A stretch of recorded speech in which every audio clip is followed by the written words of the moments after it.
It's been 6 months now living in this crib with these people. I've started to really realize the ways it has affected me, and not only in a negative way, but in a positive way as well. It makes me go more within and trust and have more confidence in myself, because I get painted as someone I'm not, which then challenge who I really am to come out. But then it also makes me feel unworthy and unseen and belittled and depressed and alone and unloved and barely supported and unheard and delusional. It's like living here, I have a love-hate relationship with it. Not meaning that I actually love living here at all, but living here makes me hold myself back and at the same time still grow. For example, imagine a flower abnormally growing because it's getting water but not enough sunlight. Like it's growing, but at the same time it's struggling to grow, which then overall fucks up the whole process. And that's how living here feels. And it's so annoying when going through this, because it makes you internally feel split between two sides. One side is how you operate and think in survival mode. The other side is just how you would logically and authentically live and think without restrictions. And how this affects me negatively is it makes me more indecisive and unsure and confused sometimes about the choices I make, and just fucks with my head. But I'd say for me, what I've been doing while living here in order to make sure I don't go insane is self-reflecting a lot, especially after dealing with like a negative situation or just some bad situation while living here. Obviously, right? The simple solution to living in a home that affects you negatively would be to just leave or just go out every day, which is what I do most of the time anyway, whenever I can. But what about the painful days where I have to sit here and be in here and deal with the things that I deal with? What do I do then? You know, it's not like a job where I can just go to work and then, or I'm working in a bad environment and then come back home to like a better environment. It's literally where I live at. So what do you do in those circumstances? What do you do when you have to just sit here and deal? Do you just want to sit here and consume all the negative energy and just suck it up? I don't know about you, but I don't want to do that. So to people that have to struggle with this and are aware of the fact that they deal with it in order to survive right now, the biggest key to continuing to be sane through it all is self-reflecting. Self-reflection has gotten me so far while living here. Hell, it got me to finally start this YouTube. And realistically, right, it would be very difficult or stressful, or you could just say impossible, for you to keep up, you know, in your everyday life, two personalities.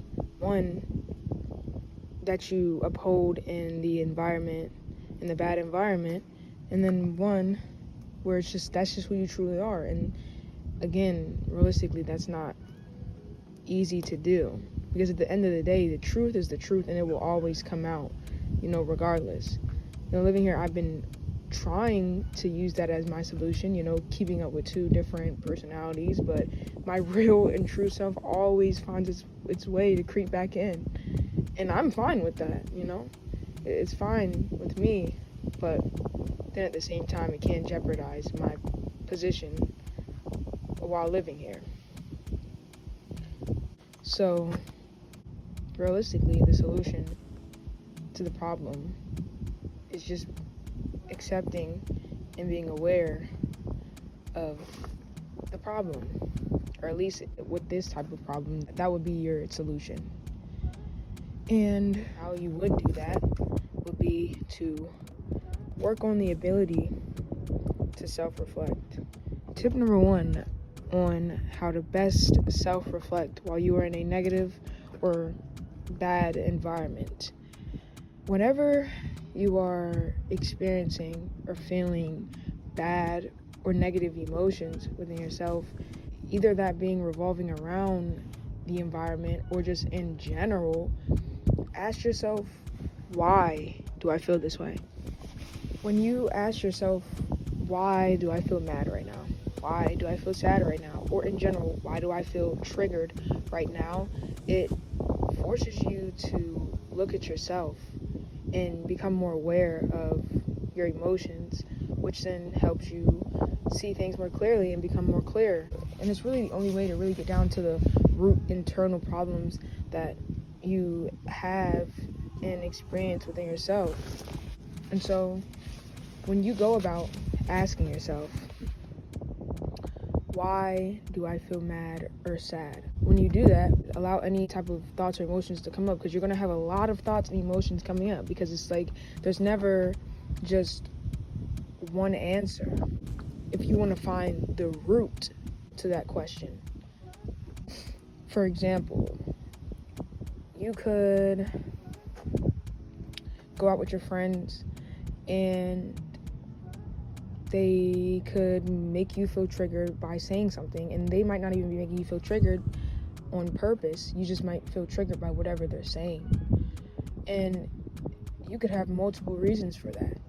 You could, I feel triggered right now because I'm having a bad day, or I feel triggered right now because the other day somebody was talking about this, and it was like, it felt like they were trying to like be rude to me. Or I feel triggered because this is just a touchy subject. It could be multiple reasons, but there always is just one root reason.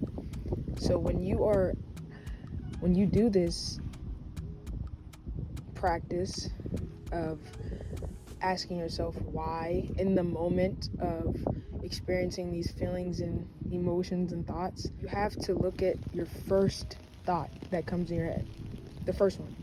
That will always be the true answer to any question that you ask yourself, right? Think about it. And I've been realizing this too more lately. I'm in an online program, and I take like multiple tests, like daily, and like every single day I take quizzes and do labs and assignments. And when I take these quizzes, I watch how I answer the questions, and I second guess myself a lot. And it's like, I'll answer a question, and then the first thought that comes in my head, I second guess it, or I'll think about it, and I'm like, let me see if this answer makes more sense than the first one that came to my head. And then usually the second answer is the wrong answer. And when I realized that within myself, I started to answer questions on quizzes just off of the first answer that pops up in my head, and 75% of the time, when I've done that, and the only reason I'm saying 75% of the time because I sometimes forget to just do the first answer off the top of my head, but most of the time when I've done that, it has been the answer. And I'm like, wait, am I just goated like that? Literally, am I goated? And I did it like while I was in a Zoom call with my instructor as well. He sometimes goes over quizzes or just papers that have like questions and answers on them. And the other day, he was just going over questions with us. And so he's asking the questions and reading them out loud, and I'm waiting for the answer to pop in my head. The first answer pops in my head, I instantly say A or B or A or whatever. And when I kept doing that, I was getting literally every single answer right. I was literally getting every single answer right because I was just allowing my true feelings and my intuition to really answer the question instead of second guessing myself. Most of the time, our first thought or our first feeling is the right feeling, but we're in so many different situations that make us second guess ourselves. We create a habit of doing it. So when it comes to self-reflecting, in order to do it, try to just ask yourself in the moment of when you're feeling just a negative emotion, why? And allowing that first thought to really set the tone and to really just acknowledge that first thought. And then once you get past the step of acknowledging the first initial thought that you have, then that's when you can start digging deeper into more levels of yourself until you get to the internal root. And for me, when I've done that, I never have to come back to asking myself that question. That's just it. And then if I talk to it with someone or talk about it to someone or to myself or anything, I instantly know my root problem whichever problem I'm having. Second tip on how to work on self-reflecting is to start journaling. Journaling is a form of self-reflection and meditation. When you journal, you allow your thoughts to flow and become more obvious to yourself and become more apparent to yourself. And it helps you become more grounded in who you truly are. And when you journal, you have to just allow any and all feelings and thoughts come out onto the paper. You can't try and go back, erase and revise. You have to let your thoughts and feelings flow. So if you're struggling with having to be someone you're not in order to survive, while also wanting to just be yourself, or even just in general, struggling with having to live in survival mode but wanting to get out of it, know that you're not alone, and that there's always a way out. No matter if you have to crawl, run, or walk, you will get through this and come out stronger than ever. Thank you for watching, and believe limitlessly so you can be free.